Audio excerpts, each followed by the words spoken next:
Welcome to the Babble, the audio offering from PearlRiverFlow.com. I'm your host, Patrick Jerome. We've got a special treat for you today, an interview with Randy Young Jerome, a retrospective on Tardigrades we lost in 2016, and of course, a few messages from our sponsors. And music by Echo Victor. Tonight we'll be listening to the river-themed song, All Things Drain to the Sea. Well, let's hope they do, dear listeners. Let's hope they do. If somehow you're not already following us online, check us out at PearlRiverFlow.com, at PearlRiverFlow on the Twitter, the Instagram, and of course, Facebook. Facebook, the Book of Faces. If you're wondering about catching me live and in person in the meat space, most Mondays you can find me at Hub City Comedy's open mic night in Hattiesburg, Mississippi at 9 o'clock, and on most Tuesdays at Miketown Comedy Club in Jackson, Mississippi at 8 o'clock. Of course, the last Tuesday of every month you can find me at Offbeat Comics at 9. And we've got a new feature on the website. If you're interested in getting updates on the podcast and everything else, you can simply subscribe. We'll send you non-threatening, non-spammy emails every so often. Just look at the bottom of the page. We've got a special treat for you today, though, folks. We've got our first interview. You may remember, if you're an avid website reader, as many of you are, that a few months ago we had a contest to be interviewed in Pearl River Flow. Yes, a while back we decided we would do interviews. That is to say me, we wanted to do something a little different than what we had been doing. We had done interviews with mollusks, with egrets, beavers, and with Neil deGrasse Tyson, sure. But then we figured, you know what? We should interview some real human beings. Sure, I could have just asked people to come be interviewed. I understand that's how it's normally done, but that's not the Pearl River Flow way. It's not complicated and weird enough. So what I did instead was set up a Nicolas Cage-style treasure hunt, looking for weird Masonic symbols around the Capitol building, possibly stealing the Declaration of Independence, maybe kidnapping a president or two. Needless to say, monuments were damaged, people were arrested, chaos and carnage ensued. However, no one successfully completed the task. So, for our next interview series, I set us out on a slightly easier path, still rife with weird symbols, the occult mystery of Galgaran, and lots of looking at maps and drawing lines. Only one person was brilliant enough to complete this task. By the way, if you'd like to be interviewed in Pearl River Flow, you can still go complete the task. Just look up online, Be Interviewed in Pearl River Flow, on the PearlRiverFlow.com website, and then go read the story of Galgaran, the legend of Galgaran, and see if you can complete the task at hand. Now, as for the person who was brilliant enough to complete the difficult task, well, I'm not just saying that because I'm married to her. Yes, it was my wife. Believe me, she had pressed repeatedly to be interviewed without having to do all of the preliminary work. She said, I had to do it because I'm her husband and she can make me do whatever. But I held strong to my convictions, people. It cost me dearly. But that's just the kind of podcast you're listening to. I will do these things for you. However, she was able to complete the second non-Nicolas Cage style, well, slightly Nicolas Cage style task. And so, of course, we have her here today. But first, a word from our sponsors. Today's episode is brought to you by people who don't put runny eggs on your sandwich. People who don't put runny eggs on your sandwich. We're not pretentious monsters. What's the matter with you? So first off, Randy, hi. It's good to have you here. Now, for the first question, I just want to ask you, to tell us a little bit about yourself. Actually doing it for real. I am a native Texan. I work in IT, and I'm a belly dancer and a YouTube makeup tutorial enthusiast. My name is Randy Young. So when somebody says they work in IT, what does IT stand for? What is it? The IT in IT stands for information technology. It's not as exciting as I'd hoped it would be. And the information technologies, those are with computers. That's not like information written in a book. Yes, I'm talking about information in a computer. Computer technology information. Do you fear the computers? Do they invent new types of malice or merely enable us to do those things that we've always wanted? I don't fear computers. I do worry that my Roku stick is spying on me. When the Roku spies on you, what does it want to know? Wants to know how to make money off of me. It's For the evil corporations it represents. Well, that sounds terrifying, actually. So you said that you were also a dancer. How does human dancing work? Human dancing. Yes, the kind that humans do. You Earth humans. Just move your body in rhythm to musical sounds. Sounds very complicated, and I'm not entirely sure that I understand. So you teach humans how to dance. Yes. I teach a belly dance class.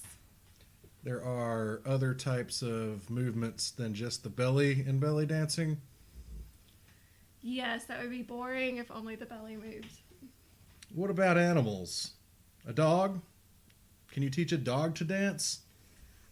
I personally have never taught a dog to dance, but it is possible. I've seen poodles in skirts twirling at the circus. What about cats? Cats cannot be taught tricks. What about a chicken? Do you think you could get a chicken to dance? Absolutely. You would teach them the chicken dance. They have their own dance. Yes. So when you're watching movies, do you get worried if people are in danger of dying horribly, or do you secretly kind of enjoy it? It depends on the people. I secretly enjoy when a bad person gets it in a movie. What about a character that's good but also annoying? I think it's okay to enjoy the demise of an annoying character. What about animals? Do you ever worry about the animals that are in movies? Very much. The Life of Pi, I was so relieved in the end when it turned out it was humans dying and not cute little zoo animals. Just so the fact that humans were tearing each other apart and murdering each other was Much better than the alternative. much better than the alternative. I'll buy it. I'll buy it. So you have a fondness for animals. Before you graduated from college and met Patrick Jerome, had you ever heard of the swamp cabbage man? No. What about the swamp ape? Don't believe that I've heard of that. The stink ape? No. The Florida Bigfoot? Yes. You had heard of the Florida I'm Bigfoot? familiar with the Florida family with a Bigfoot. What about the Louisiana Bigfoot? Yes. The Micca ape? No. The swamp squatch? No. Do you think that swamp squatch is a good name for a swamp dwelling Sasquatch? Absolutely. I think it's a bit clever. What about the Miyaka skunk ape? Also not heard of those. Interesting. So do you ever think about the things that you throw away? Like what happens to them after you throw them away? Do you ever worry about that or wonder about that? I do. Growing up, I lived out in the country and we didn't have garbage pickup of any sort. You either burned your trash or took it to the dump yourself, or you made yourself an illegal dump out in the woods, which is what my family did. Tell us more about these illegal dumping practices. It's very simple. You find a nice little spot. Like maybe the Pearl River. Yes, that would be an ideal location. It's near streets. Yeah, you want convenience, but also out of the way. So that you don't have to see the garbage once it's gone. Right. Just forget it. What kind of trash could be found out there in, say, a illegal dumping area? Well, I can't speak for all of them, but with my family, every time they got a new washer dryer or stove or appliance of any sort, the old one went out into the woods all together in one spot. Oh, so would maybe animals live in them? Yeah, it's a nice little den for a squirrel or... So there's dryers full of squirrels out there somewhere in Texas. Yes. That's good. I'm glad to hear that. It's kind of a museum. You can see how appliances have changed through the years. So in the 70s, there would be a lot of Avocado. Avocado, yeah. What about 80s appliances? What were those like? I don't think we bought any new ones in the 80s. Well, they used to make them to last. Harvest Gold was still popular. Ooh, gold. Well, not real gold, I'm sure. So, having been around trash in the past and dumping grounds, surely you must have suspected something about your then boyfriend. For instance, say when he asked you to marry him, was there a bunch of trash around? Indeed, there was. There was a lot of broken bottles. A lot of broken bottles. That doesn't sound terribly romantic. Where were you where there were a lot of broken bottles? We were at the ambush site of Bonnie and Clyde near Gibbsland, Louisiana. Gibbsland, Louisiana. So would it be fair to say that the Bonnie and Clyde ambush site is in a swamp? It's close, if not inland. So there was a swamp and there was a lot of garbage. Yes. Okay. All right. Okay, we'll have the second half of that interview in a couple of weeks here on our next podcast. But first, a quick word from our sponsors. Today's episode is brought to you by Dungeons & Dragons. Don't die a virgin, live a virgin. And now the part of the show we've all been waiting for. The retrospective on 2016's Tardigrades that we lost. This goes out to the tardigrades that we lost in 2016. The Mariner's Trench colonies. The batch of moss in California. The Creosote Slough crew. Clem's Pond. The culvert. The culvert in Denver City. The culvert in San Francisco. The culvert in Argentina. The Russian taiga. We lost a lot of good tardigrades in the Russian taiga this year. The volcano in Iceland. The hot springs in Wyoming. New Jersey. The old apple at Clem's Farm. The Japanese space rocket. Asteroid 17. Barnacle D42. Barnacle E12, Barnacle A11. The entire ship of barnacles. Obviously, that wasn't all the tardigrades we lost in 2016, so if you know of any that were especially dear to you, please email us or visit our website and tell us all about it. Good luck out there, little guys. It's your world, and we're counting on you. I've just been handed a piece of news here. This is breaking news. Apparently, the shape-shifting lizard men no longer want to be associated with Mississippi Governor Phil Bryant. He's not one of ours, they claim. Well, we've never trusted the shape-shifting lizard men here on Pearl River Flow, and we're not about to start.